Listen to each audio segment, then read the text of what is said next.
Bueno, ¿Qué tal? ¿Cómo andan, gente? Gerson, ¿cómo estás? Hicimos Muy un bien. corte y estamos continuando con la actividad de hoy, ya con Gerson da Silva, nuestro próximo panelista.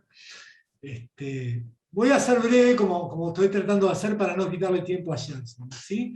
Gerson es uno de los game designers de Ironhide. Hoy nos va a presentar su ponencia Iron Marines, aprendizaje a 4 años de su lanzamiento. Así que va a ser una experiencia seguramente muy provechosa para todos y todas. Tenemos el gusto también de que Gerson sea Gerson, yo siempre digo Gerson, Es lo mismo. sea también docente de hace un par de años de la licenciatura, con un espacio que esperamos que en un futuro crezca. Así que bueno, sin más presentaciones, para que él mismo se presente, ya estoy viendo el póster de Akira ahí detrás, muy interesante. Gerson, estamos en tus manos. Bueno, muchas gracias, Pablo. Gracias por la invitación. Vamos a contar un poquito cómo ha sido esto del Iron Marines. A ver si puedo compartir. Ahí va. Bueno, vamos a arrancar. Como me presentaba Pablo, yo hace más de 8 años que trabajo en Ironhide. Tuve el placer y el orgullo de trabajar en los primeros 3 Kingdom Rush como game designer en el Kingdom Rush Frontiers y en el primer Kingdom Rush, más que nada haciendo expansiones, y como el líder de diseño en el Kingdom Rush Origins. Y con esa base, digamos, con esos antecedentes fue que se arrancó el Iron Marines. Voy a contar un poquito de qué se trata, después voy a pasar un videito, pues supongo que no necesariamente todos lo conocen, seguramente la mayoría no. Entonces, bueno, ¿qué es esto del Iron Marines? Es un RTS, un juego de estrategia en tiempo real, que se diseñó para funcionar móvil. La idea era también que pudiera ser sacado también en Steam, en PC. Entonces, el juego tenía que lograr tener una jugabilidad como para poder ser entretenido y funcionar bien en un dispositivo móvil, pero a su vez tenía que tener la calidad gráfica, la profundidad del juego y bueno, lo necesario para poder competir o estar en el mismo lugar donde hay otros grandes exponentes del género. Entonces ahí era el desafío, y con ese desafío fue que arrancamos. Lo cierto es que en ese momento, ahora por suerte la empresa ha ido diversificando los equipos y hay varios proyectos en marcha. Ya no es el único producto de la empresa, no es solamente el Kingdom Rush. Pero en ese momento veníamos de hacer una saga de Kingdom Rush y era la IP fuerte de la empresa. Entonces, bueno, cuando se plantea la idea de hacer el Iron Marines, también lo que se está planteando es cambiar todo, ¿no? Cambiar el setting, hacer un setting nuevo, generar una IP nueva, generar un universo nuevo, pero sobre todo salir del área de confort, ya a esa altura, que es los juegos de Tower Defense y el setting de fantasía medieval. Y nos tiramos ahí al agua con un RTS de ciencia ficción. Entonces, bueno, Pablo, lo que te pido que me cortes si se escucha horrible, ¿sabes? Porque capaz que se tranca, si sale todo cortado, avísame. Por ahora Pero, viene perfecto, Gerson.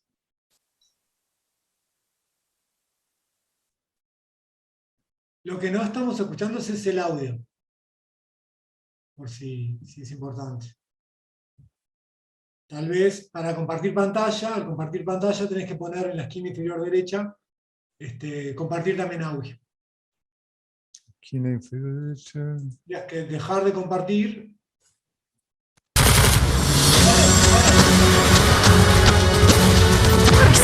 this?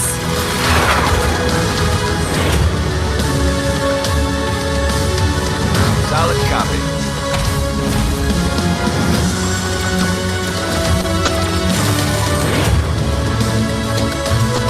Hoorah! Fortune scorch! Noitan's imminent.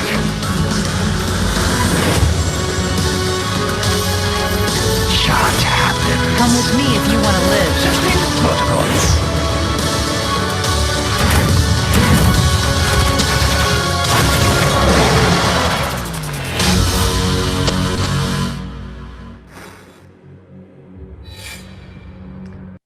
Bueno, a ver cómo le corto esto. Ahí va. Bueno, lo corté medio a lo bruto, pero acá estamos de nuevo. Bueno, ese era el Aero Marines. Bueno, tras la presentación de este video, bueno, ¿cómo le fue al juego? Bueno, el juego quedó número 1, afortunadamente, en Estados Unidos, en Corea, en Inglaterra, bueno, más de 30 países. Para nosotros nos queda el achievement más importante, y es que durante 15 minutos más o menos estuvimos por arriba del Minecraft. ¿Tá? Eso no lo quita nadie. Pero lo cierto es que, bueno, el juego salió muy bien, fue bien recibido. Tuvimos muy buenos resultados. Google le dio el Android Excellence. En el Big Festival de San Pablo ganó el mejor juego de Latinoamérica. Pocket Gamer le dio la Gold Medal.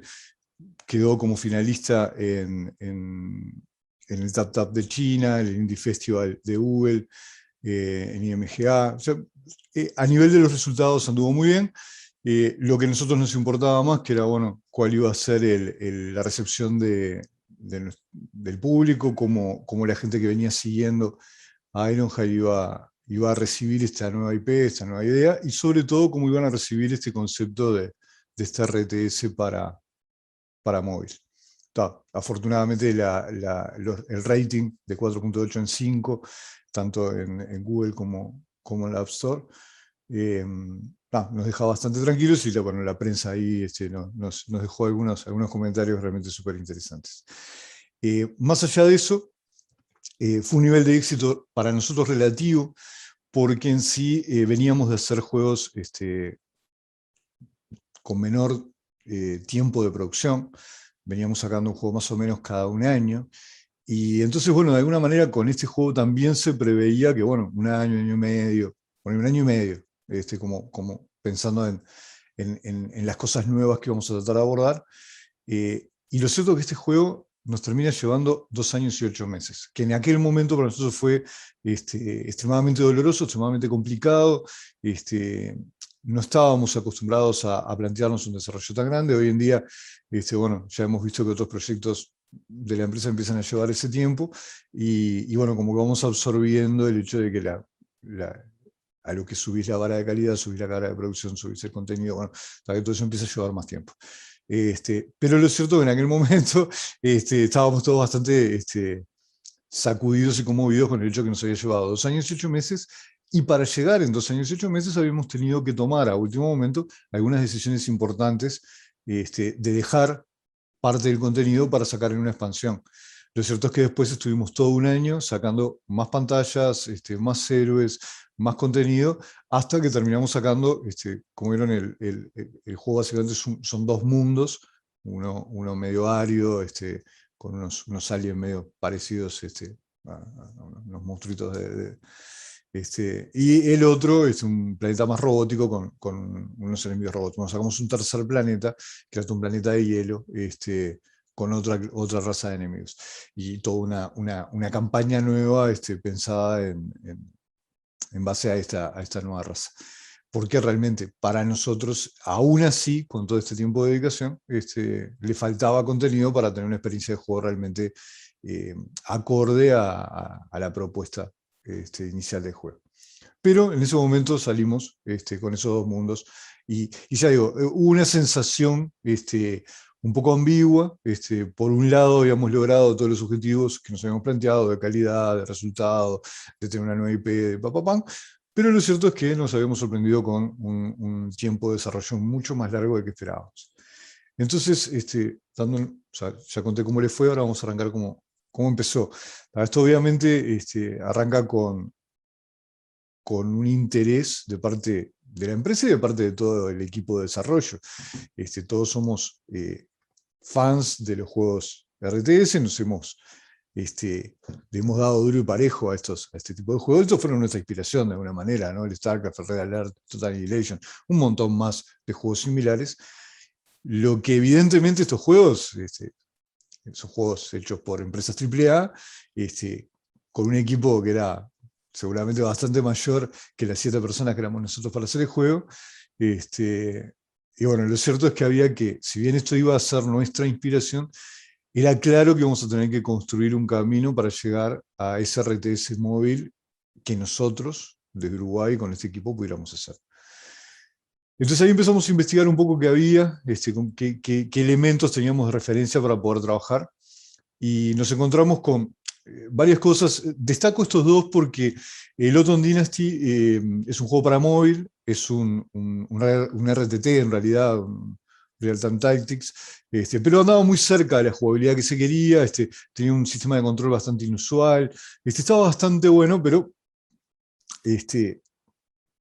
si bien se acercaba en algunos aspectos, estaba muy lejos en otro, muy lejos en otro.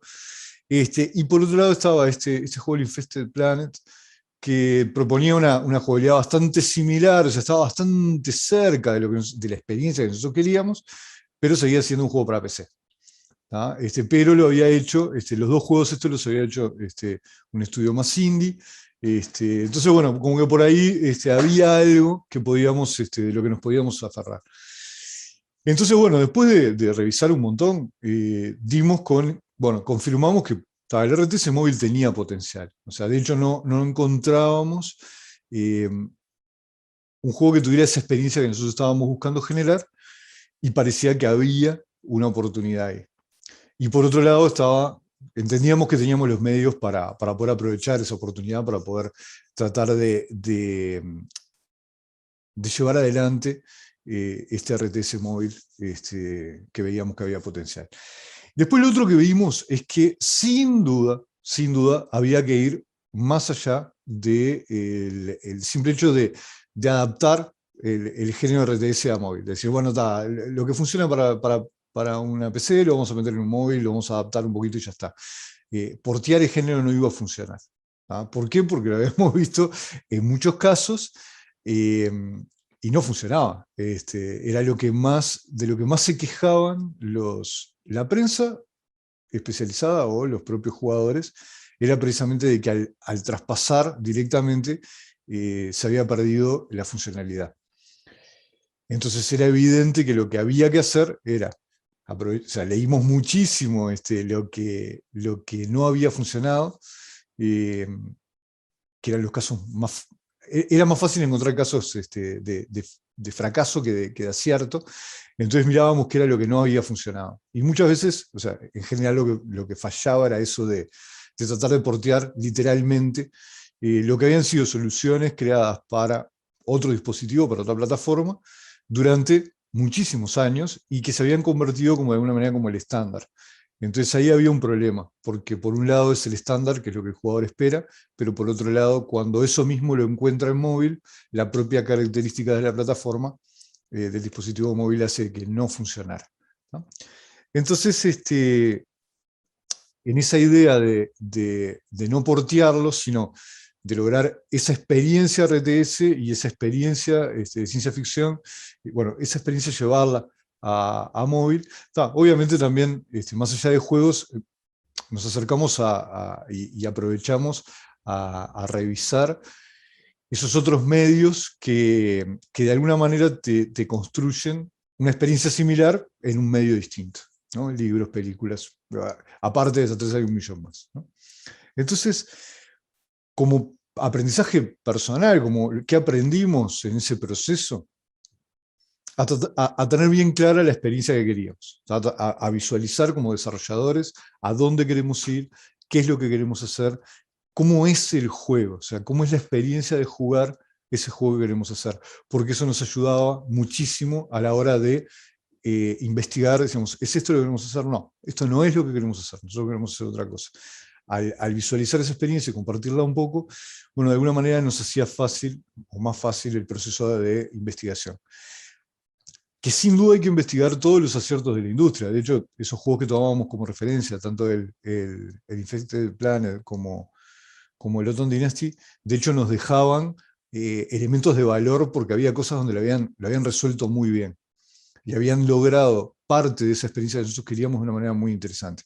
Pero por otro lado, lo que descubrimos que normalmente no lo hacíamos, y esto nos forzó el hecho de que era más frecuente encontrar algo que hubiera fallado, algo que hubiera acertado, el valor de analizar con mucho cuidado los errores de quienes estuvieron antes. Y hasta ese momento yo por lo menos no le había dado mucha importancia a esa fuente de información, y lo cierto es que a partir de ese momento creo que es más valioso lo que te enseña y lo que podés traer para tu juego a partir de las cosas que no funcionaron y cómo lo analizan y cómo lo perciben los jugadores en los reviews, cómo analiza un sitio especializado en videojuegos, bueno, cómo analiza el resultado que tuvo ese juego y dónde falla, y bueno, para vos tomar mejores decisiones. Y bueno, puestos a avanzar con nuestra idea, obviamente teníamos el gran problema del tiempo. ¿Por qué el gran problema del tiempo? Y porque en sí, un juego de RTS, una sesión de juego de RTS típico, es larga, es muy larga. O sea, yo cuando me siento a jugar una partida de StarCraft, me siento a jugar al Total Annihilation, espero jugar, sea una hora y media, no me importa. Ahora, cuando yo estoy frente a un dispositivo, ya sabemos que más allá del género, las sesiones son más cortas, el tiempo de atención es más corta y el uso que va a tener continuo del celular va a ser más corto. Entonces eso nos ponía frente a un dilema totalmente difícil de resolver, que era cómo lograr la misma experiencia en sesiones más cortas, ¿no? Entonces partimos de agarrar el género y empezar a diseccionarlo, y empezar a ver, ya que es un género que tenía mucho tiempo en la vuelta, qué se había hecho de investigación, de análisis de cómo funcionaba a nivel de la esencia del género. Y esto no lo inventamos nosotros, por supuesto, pero este análisis parece, de hecho es muy apropiado y nos servía mucho para lo que nosotros queríamos hacer, que es que una partida, una sesión de un RTS tiene estas 4 etapas. Tiene una etapa de construcción, donde vos vas creando tu espacio y donde vas generando tus fuentes de recursos y tu capacidad para construir unidades. Una etapa de exploración donde vos con unas poquitas unidades empezás a ver qué tenés alrededor y acercarte a otras fuentes de recursos y tenés tus primeros encuentros con el enemigo. Y después una etapa de consolidación, que es donde vos realmente haces tropas, lográs un punto de quiebre donde vos tenés la ventaja y empezás a ganar terreno, a ganar posición. Y por último, la etapa de victoria donde desapareces a tu oponente. Esa es una sesión de RTS típica. Entonces nosotros, valorando un poquito esto, lo que también veíamos, también usando un poco nuestra propia experiencia como jugadores, era que la etapa de construcción no es la más divertida. De hecho es como un poquito tediosa, pero es lenta. Es una etapa muy lenta donde yo voy armando a poquito y no aporta demasiado. Yo no tomo grandes decisiones estratégicas más allá de que a nivel de competición ahí se define todo. Pero cuando yo estoy jugando una partida tranquilo, en realidad medio como que tomo decisiones normales, no pasa nada ahí. Y la etapa de consolidación es una etapa también bastante aburrida, porque es como donde yo ya rompí con el problema, digamos, o sea, yo ya tengo la ventaja, y ahora lo que tengo que hacer es ir conquistando, ¿y dónde estaba lo divertido? Y bueno, lo divertido estaba, obviamente, en la batalla final, en el último enfrentamiento, donde yo termino ganando. Eso era realmente divertido. Y por otro lado, lo otro que era realmente divertido era la parte de exploración. a donde yo avanzo con unas poquitas tropas, me encuentro con unos poquitos enemigos, cada una de las unidades es importante para mí, cada una de las unidades puedo hacer un poquito de micromanage, puedo mover una, puedo tocar la otra, puedo hacer cosas porque tengo pocas unidades. En la etapa de consolidación yo tengo un montón y agarro un paquete de bichos y los tiro para adelante, no estoy haciendo realmente una estrategia muy profunda y si se me mueren 4 o 5 bichos no me importa. Entonces lo que descubrimos ahí es que había una oportunidad que era centrar nuestro juego en la exploración y la victoria. Hacer una etapa de construcción súper rápida, bien breve, que rápidamente te dejara pudiendo explorar, y precisamente esa etapa de exploración es familiar para el jugador, para el que ya acostumbra a jugar RTS, y lo que tiene de importante es que yo lo hago con pocas unidades, que precisamente nos venía muy bien para llevar el género a un dispositivo móvil, donde yo no puedo tener 1.000.000 de bichos caminando por ahí, y mucho menos controlarlos. Y hacía que toda esa etapa lenta de la consolidación, bueno, vos explorás, das con el lugar enemigo y ¡pum! Se desencadena o la victoria o la derrota, listo. Entonces podíamos achicar el espacio de juego, pero manteniendo el tiempo de juego, pero manteniendo esos elementos que podían llegar a ser de alta resonancia con el jugador.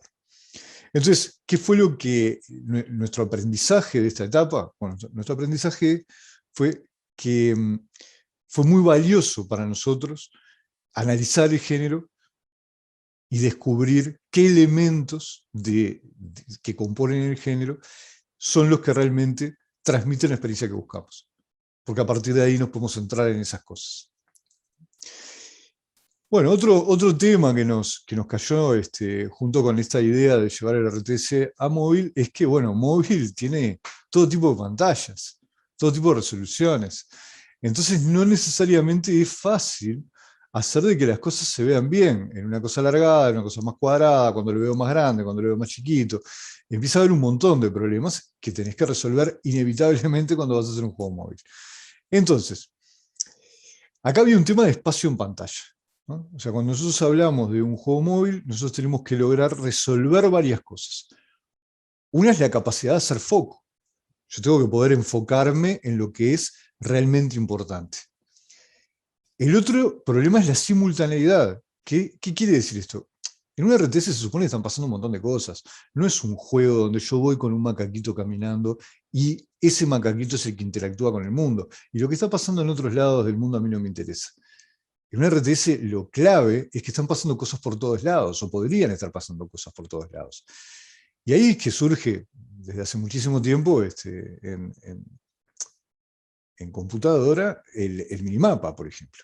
Como una manera de, precisamente, que yo pueda ver y pueda ir rápidamente de un lugar a otro. Nosotros lo que entendíamos es que, precisamente, el espacio en pantalla no iba a permitir el tener un minimapa. Fue una de las primeras cosas que descartamos en esa idea de no portear. ¿Por qué? Porque la pantalla es muy chica, el minimapa va a ser mucho más chico, va a ser un minimapa, no va a servir para nada. De hecho, en la mayoría de los juegos que fallaban por tener un minimapa que era inusable. Esto no quiere decir que no se pueda hacer un buen minimapa en un juego móvil. Por supuesto que se puede hacer. Nosotros decidimos que no íbamos a invertir ni tiempo ni cabeza en eso, lo descartamos y que teníamos que resolverlo de otra manera. Tenía que haber simultaneidad, pero teníamos que resolverlo de otra manera. Y esto viene de la mano de la información de lo que está pasando y las acciones que yo puedo tomar.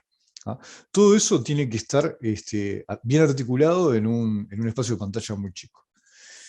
Entonces, cuando nosotros pensamos en un RTS típico, es una pantalla del StarCraft, pasa de todo. Hay menús de todo tipo, emergentes, colapsables, algunos que surgen, otros que están siempre. Tengo stats de las unidades, tengo mapa, tengo mensajes, tengo de todo. Y a mí, como jugador de PC, no me molesta. Primero porque tengo una pantalla grande, entonces yo tengo la mayoría de estas cosas en la periferia de mi visión. Yo puedo enfocarme tranquilamente y acudir a los espacios de la pantalla que tienen la información que yo estoy buscando.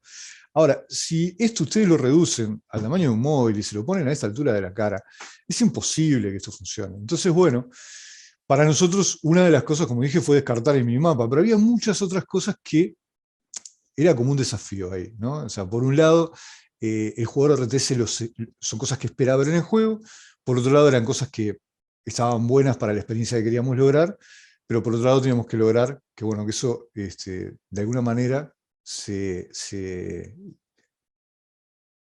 coincidiera bien con este espacio de pantalla que teníamos disponible.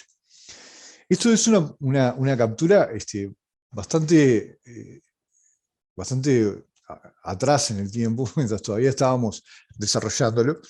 Ya habíamos hecho un montón de cosas, pero todavía estábamos tratando de resolver este dilema, y ya habíamos resuelto un montón de cosas, pero aún se conservan varios elementos que, si ustedes ven, están superpuestos sobre parte de lo que podría llegar a ser espacio de acción de la pantalla.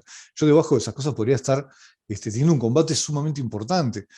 Y entonces ahí hay varias cosas que después nosotros fuimos moviendo. Por ejemplo, los objetivos secundarios estaban muy buenos, súper interesantes se fueron. ¿Por qué? Porque no podíamos mostrar. El hecho de no poder mostrar algo, de no poder dar la comunicación, de que vos no pudieras tener un espacio para tomar acciones sobre eso, terminamos sacándolo. Los objetivos principales terminamos pasando a una línea arriba. Sale, entra y sale, una línea. Las nuevas unidades ahora en un icono, que están en el otro lado, chiquitos, si yo lo toco me despliega una información. Y empezamos así a remover, ¿ah? Esas puntitos azules que se ven en el costado derecho, en realidad fue nuestra manera de resolver la simultaneidad. Esas flechitas te están marcando para dónde tenés objetivos. Hay otras flechas rojas que te señalan dónde tenés un conflicto que no estás viendo, para que vos puedas desplazarte por la pantalla. ¿Ah? Esto es simplemente rápidamente como una manera de mostrar el desafío de resolver el espacio de pantalla. Entonces, esto es una obviedad para cualquier persona que se plantea hacer un juego de móvil, que es el espacio en pantalla es quizá tu recurso más valioso. No hay nada más valioso que cada pedacito de pantalla. Pero lo cierto es que muchas veces no lo tenemos tan presente como deberíamos, y no solamente que vamos a necesitar hacer valer cada pedacito de pantalla, sino que vamos a tener que lograr un equilibrio, y va a ser quizá lo más difícil de lograr, ese equilibrio, ese buen equilibrio entre el espacio de juego, la información y la jugabilidad. ¿Ah? Esas tres cosas van a tener que estar interactuando, y nosotros vamos a tener que tomar acciones en la pantalla, vamos a tener que recibir información de la pantalla, y a su vez vamos a tener que dejar el espacio suficiente como para que el jugador pueda enfocarse y focalizar en las cosas que le interesan. Ni hablar si tu juego, a su vez, requiere simultaneidad, ¿no? Bueno,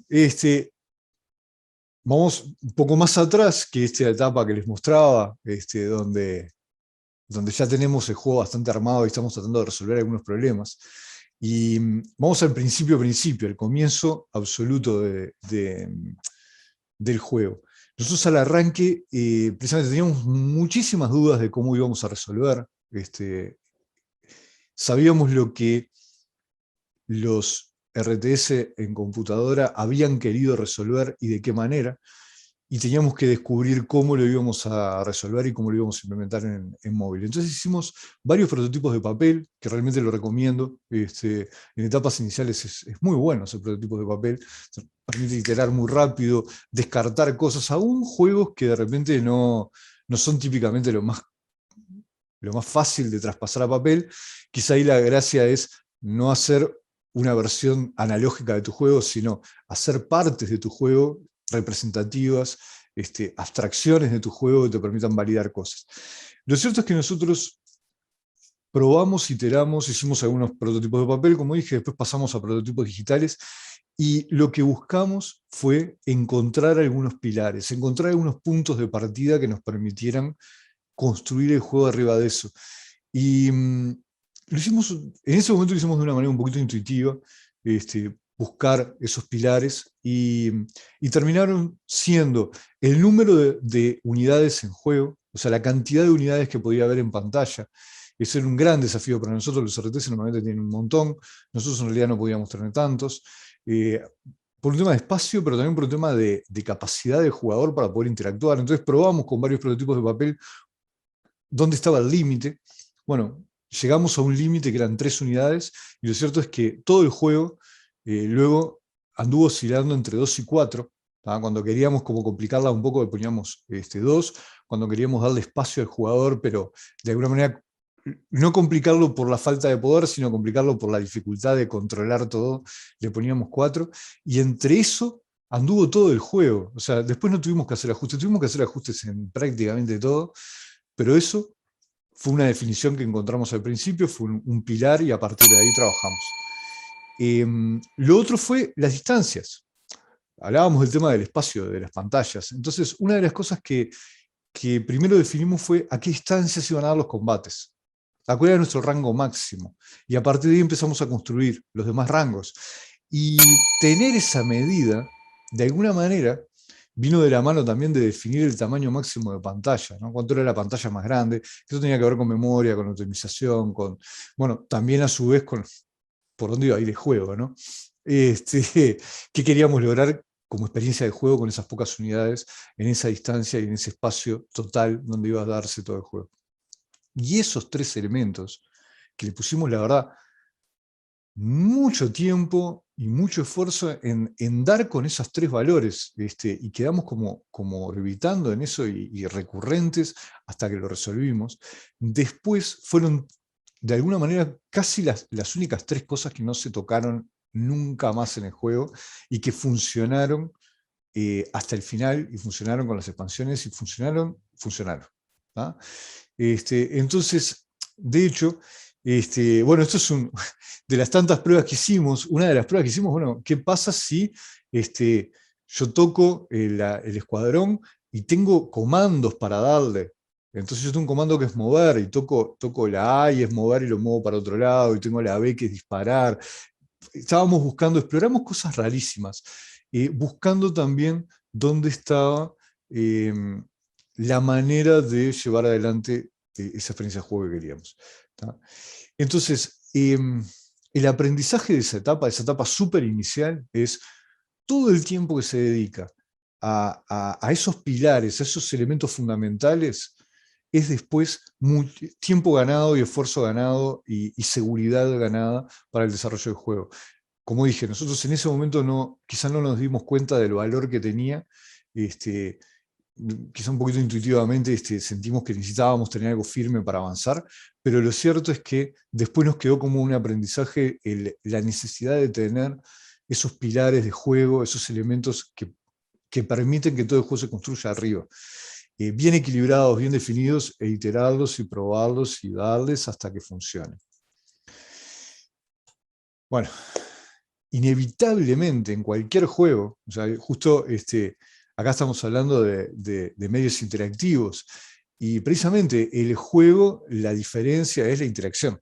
Ahí está la diferencia con cualquier otro medio. Y en móvil, la interacción es bastante peculiar. ¿Por qué es peculiar? Porque es compleja, es una interacción súper compleja. El teléfono táctil, por más sensible que sea, sigue siendo un medio, de alguna manera, medio tosco para hacer las cosas. ¿Por qué? Porque el dedo es tosco. Si bien yo puedo señalar exactamente donde quiero, en realidad, según el tamaño de mi dedo y mi destreza, y yo puedo tocar más cerca, más lejos de lo que yo quiero, puedo tocar con más firmeza, con menos firmeza, cuando toco desplazo un poquito el dedo sin darme cuenta. Si yo tengo un joystick y yo aprieto un botón o tengo una palanca, como que de alguna manera, o tengo un mouse, tengo un mouse con un puntero y tengo un botón que hace clic, clic, clic, quizá por costumbre, quizá por lo que sea, pero lo cierto es que el abordar los controles de un dispositivo móvil es quizá uno de los desafíos más empinados que va a tener que abordar un equipo de desarrollo. Porque ahí es donde quizá está el 50% del éxito de su juego. Porque un juego excelente, con tremendos gráficos, con tremenda jugabilidad, unas mecánicas excelentes, una progresión increíble, una historia re profunda, todo lo que ustedes quieran, que falle en la interacción, es un juego que fracasa. Nadie resiste jugar un juego que responde mal a los controles. Nadie. De hecho, los que tenemos unos años nos podemos retrotraer a las maquinitas de arcade, y allá donde la palanca no andaba bien o donde el botón no andaba bien, era una maquinita que quedaba abandonada y nadie la jugaba, porque realmente los controles son vitales. Y para nosotros eran particularmente desafiantes, por todo lo que decíamos antes, ¿no? Por el espacio de pantalla, por la simultaneidad, por la focalización, por el hecho de la diversidad de acciones que el jugador espera poder hacer en un RTS. Bueno, entonces, nosotros probamos muchas cosas con los controles. Sabíamos porque venía como parte de la premisa de calidad de Ironhide, que los controles tenían que ser perfectos, tenían que sentirse perfectos, y nada podía fallar a nivel de controles. Entonces, bueno, sabíamos que había que iterar muchísimo en eso y que había que probar cosas. Entonces probamos, no sabíamos tampoco cómo lo queríamos hacer. Nos acordábamos de Loton Dynasty, que tenía un drag que hacías con el dedo, entonces vos hacías así y le marcabas como un camino y el bichito hacía ese camino. Habíamos visto otras opciones donde se hacía un tap y tap, o sea, yo toco en el macaco que quiero mover y toco más allá, el bicho va. Un drag, donde yo arrastro y el bicho va navegando lo más recto que puede para ahí. Entonces, bueno, estos son los ejemplos, ¿no? Hicimos tap y tap, probamos el drag, probamos eso de, bueno, arrastrás por ahí, que el loco recorre eso como puede, o sea, trata de seguir ese camino. Lo cierto es que después de muchas iteraciones y muchas pruebas y muchas idas y venidas y muchos ajustes, dimos con que el drag simple, era el que mejor funcionaba para lograr un equilibrio entre cierta pericia necesaria y cierto acceso más casual al juego. O sea, tampoco queríamos que las únicas personas que pudieran jugar el juego fueran expertos jugadores de dispositivos móviles. Entonces ahí dimos con el drag. ¿Ah? Ahora, una vez que dimos con el drag, nos encontramos con que había una enorme cantidad de problemas a la cual le tuvimos que meter muchísimo pulido arriba. ¿Ah? ¿Qué es esto? Esto es que cuando yo toco el macaco, puedo estar tocando el macaco, puedo estar tocando la pantalla. Y nosotros si tocas en la pantalla y movés la cámara. Porque recuerden que hay un montón de cosas que nosotros estamos acostumbrados cuando tenemos un teclado y un mouse, que son como controles, comandos obvios, que cuando vos estás en móvil no los tenés. ¿Ah? Entonces, bueno, nosotros movíamos la cámara tocando en la pantalla y moviendo, pero a su vez movías el personaje tocando en el personaje y arrastrando. Entonces, como que muchas veces te pasaba que vos querías mover el personaje y movías la cámara, no había nada más frustrante que eso, porque te sacaba del lugar de combate, perdías la unidad, te querías matar. O al revés, querías mover la cámara y te movías un macaco, entonces un macaquito que tenías ahí esperando para acercarlo y que precisamente habías movido la cámara para ver si había enemigo, ahora lo acabas de mandar de cabeza que te lo matara. Entonces, bueno, empezamos a ajustar unos boxes de touch. Ahí la gente de programación le metió muchísima iteración, metió muchas herramientas para poder probar en forma dinámica, ajustar esos tamaños hasta que, bueno, a ver cuándo yo le erro menos. ¿Ah? Porque había un tema sabíamos que era imposible reducir a cero el error. Lo que había que hacer era reducirlo tanto que la sensación habitual de juego sea la que yo esperaba. Porque el problema es que si no tenés que ser psíquico, el celular tiene que ser psíquico. O sea, ¿qué es lo que vos querés hacer? ¿Querés mover la cámara? Bueno, movés la cámara. Si no, el dedo del jugador puede estar apenas un píxel y para él, en realidad con su morcilla, cuando mete así, está tocando perfectamente claro en la pantalla. Si vos lo mirás así abajo, te das cuenta que tiene la mitad del dedo arriba de un macaco. Pero eso vos no lo ves porque vos te estás tapando a vos mismo. Entonces es un problema. Y que precisamente había otros elementos, como esa estructura que está ahí, que tenía el box igual para que vos la pudieras seleccionar, pero por otro lado tenía un componente de inmovilidad que hacía que no se lo tuviera en cuenta con la cámara, ¿no? Entonces, yo sí puedo tocar arriba de la estructura y hacer así, de todas maneras me desplazo, pero no así en las unidades. Hasta ahí estábamos bárbaros. Pulimos, ajustamos, llegó un montón de laburo, no pasa nada. Ahora, la realidad del juego es esta. Y es que a vos se te amontonan. ¿Por qué se te amontonan? Porque el celular es chiquitito así, lo que vos estás viendo, haces zoom y te queda todo muy cerquita, y juntás tus macacos y te queda esto. Y mucha suerte para que vos le invoques justito al macaco que querés señalar. Ahí, aunque no parezca, hay tres escuadrones distintos. Hay un grupito de dos aliens con una espada, que cualquier similitud con los Jedi de Star Wars es mera coincidencia. Hay 3 soldaditos con unas metralletas, hay un monstruote grandote, un mecha grandote. Esas cosas se mueven separadas. Yo debería poder querer mover solo los 2 macaquitos de las espadas, o solo el mecha grandote, o solo los 3 macaquitos con las metralletas. Cualquiera se puede dar cuenta que cuando vos metés el dedo vas a señalar cualquier cosa. Y si estás en medio de un combate y señalas cualquier cosa, si te mueren todos los macacos, tirás el celular por la ventana y le pones un 1 al juego. Entonces no era fácil, porque en realidad, ¿cómo predecís y cómo prevés cuál va a ser el grado de qué va primero que qué? ¿Cómo seleccionás? Entonces ahí lo que se dio fue una idea muy interesante de hacer 2 boxes. Porque por otro lado no podías hacer algo bien chiquitito y bueno, cuando estás tocando está bárbaro, porque lo cierto es que cuando no están todos juntos, están separados, nos habíamos dado cuenta que el jugador muchas veces lo que quiere es tocar el personaje y tocarlo. Entonces lo que hicimos fueron un par de boxes. Uno bien chiquito que se acercaba bien, o sea, englobaba bien el tamaño del personaje, y eso hacía que y tenía máxima prioridad, ¿no? Entonces, grandes chances si vos le metiste el dedo bien arriba al personaje, le metiste el dedo justo arriba, y grandes chances de que era eso lo que quería seleccionar. Pero en el caso de que estén medio montaditos, si vos tocás el box rojo, digamos, el grande de una unidad, y el azul, el más chico, de otra, como el azul tiene más prioridad en realidad, y ahí lográbamos que cuando estuvieran solos eran fáciles de tocar, cuando estuvieran juntos fueran más fáciles de seleccionar individualmente. Esto llevó un montón de pulido, un montón de iteraciones, un montón de idas y vueltas, pero le dimos y le dimos y le dimos y le dimos hasta que quedó lo mejor que pudimos. ¿Ah? Incluso después hicimos algunos ajustes adicionales en materia de la posición, que hacía que precisamente vos cuando los movías se quedaban todos amontonados. Bueno, hubo una lógica ahí para que el macaquito medio que volviera a separarse. Primero, para tratar de mitigar al máximo el amontonamiento que hacía muy difícil seleccionar individualmente. Por otro lado, porque queda mucho más bonito, ¿no? O sea, es mucho más estético y ayuda más a la experiencia de juego el hecho de que se reposicione. ¿Ah? Entonces, ahí hubo otra capa de pulido, fue, bueno, cómo se reposicionan, dónde se reposicionan. Pues acá no tiene mucho problema, pero a veces está parado justo contra un límite y entonces no se puede parar más allá y tiene que reacomodarse. Realmente fue muy complejo. Parece simple, de hecho el jugador cuando lo ve es como un detalle, pero son esos detalles los que al final terminan construyendo esa experiencia interesante de juego. ¿Ah?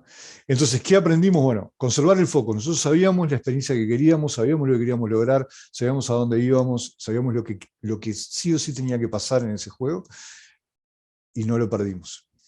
Prototipamos en devices, nosotros permanentemente estábamos probando en los dispositivos que íbamos a usar. Entonces veíamos los problemas de touch todo el tiempo. ¿Ah? Iterar y probar opciones. No comprarse, de hecho, el tap y tap funcionaba y casi que lo dejamos, y seguimos probando y seguimos probando y seguimos encontrando problemas y seguimos buscando alternativas, y ahí fue que dimos con el drag, que terminó funcionando mucho mejor. ¿Ah? Y una vez que elegís unos controles, ahí empieza la batalla. Hay que pulir y pulir y pulir y pulir y pulir y pensar realmente qué más podés hacer para que ese control funcione un poquito mejor. Y ese pelito mejor es lo que te hace toda la diferencia. Eso fue lo que nosotros aprendimos y lo que después quedó como, bueno, así hay que abordar el tema de los controles. Acá un par de comentarios nomás, porque esto como que de alguna manera choca con lo otro, que es cuidar el alcance. Nosotros en realidad fue lo que nos pasó, ¿no? O sea, el juego le dedicamos mucho pulido, iba creciendo el alcance precisamente de mecánica, de cosas que queríamos agregarle, de contenido, y lo cierto es que llegó un momento donde precisamente era imposible hacer el juego en menos tiempo del que nos llevó.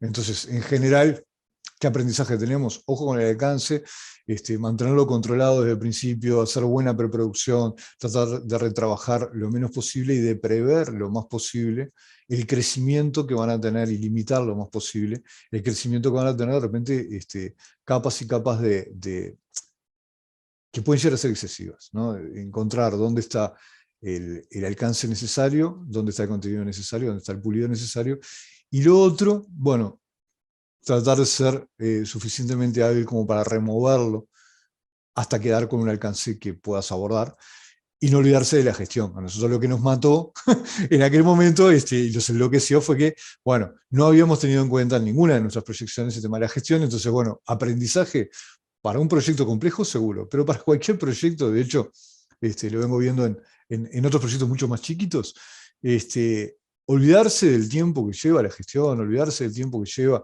registrar las cosas, hacer buenos pipelines de producción, mejorar la manera en que las áreas se coordinan unas a otras, trabaja dramáticamente en resolver temas de alcance, ¿no? O sea, alcance y gestión son dos elementos que, si están bien pulidos y articulan bien y se ayudan mutuamente, terminan siendo un factor del juego, un elemento más del juego y no un problema.